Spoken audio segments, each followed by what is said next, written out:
عندك بطاطا، بصله، الزروديه والكورجه، تجيبيهم وروحوا نديروا بهم كغاتا ساهل ماهل اقتصادي وشباب وبنين. بسم الله الصلاه والسلام على رسول الله. مرحبا بكم البنات في الفيديو تاع اليوم كغاتا ساهل ماهل. تجيبي الخضره تاعك البنات اللي ذكرناها في اول الفيديو، تنقيها وتقطعيها مربعات صغار صغار وتقليها البنات. والبطاطا هذيك ثاني قطعيها مربعات صغار وقليها، تقليهم مع شويه تاع ملح وفلفل اسود البنات، وتقليها كيما نقلوا الفريت. البطاطا قليها كيما نقلوا الفريت. وتجيبي كاس حتى لزوج كيسان حسب الكميه اللي راها عندك تاع حليب. تجيبي الفرماج اللي عندك سواء تاع البيدو ولا رابي ولا تاع المثلثات، تخلطيه معاه. ما تنساش شويه تاع الملح شويه تاع فلفل اسود، وتخلطي مع ديك الخضره البنات. اباغ البطاطا اللي تخليها ديري منها غير شويه وتخلي منها شويه تزيني به في الوجه. تخلطي مع ديك وحبه بيض البنات، تخلطي داك الخليط مع الخضره تاعك، تفرغيه في ليمول تاعك كيما هكا ولا مول كبير، تفرغي فيه البنات.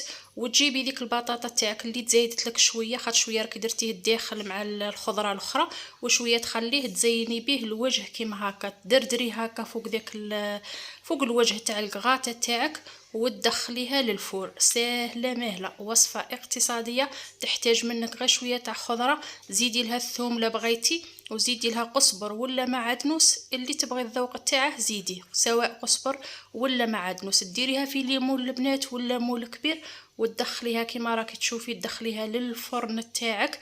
قيس ما تشوفي هذاك راه كلش طايب البنات، قيس ما تشوفي غير هذاك البيض تاعك طاب، تدخلي الموس كيما هكا وتجبديه، تشوفيها نشفت طابت، شعلي عليها من الفوق ثاني تحمار، تدي ديك التحميره الشابه كيما راكم تشوفوا.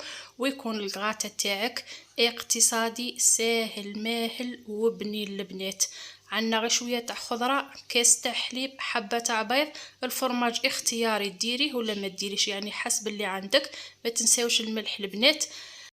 دائما مع وصفاتنا الاقتصادية والسهلة والبسيطة، من شوية تاع خضرة البنات وشوية تاع هكا وهكا، تجيبيها منو منا وديري بها حاجة بنينة، حاجة كما نقولوا حنايا نظرة وبنة. هذه هي الطلة تاعي لنهار اليوم البنات. نتمنى طلتي خفيفة ظريفة عليكم كيما كان هذا الكغاتا خفيف ظريف. في الفيديو الجاي ان شاء الله.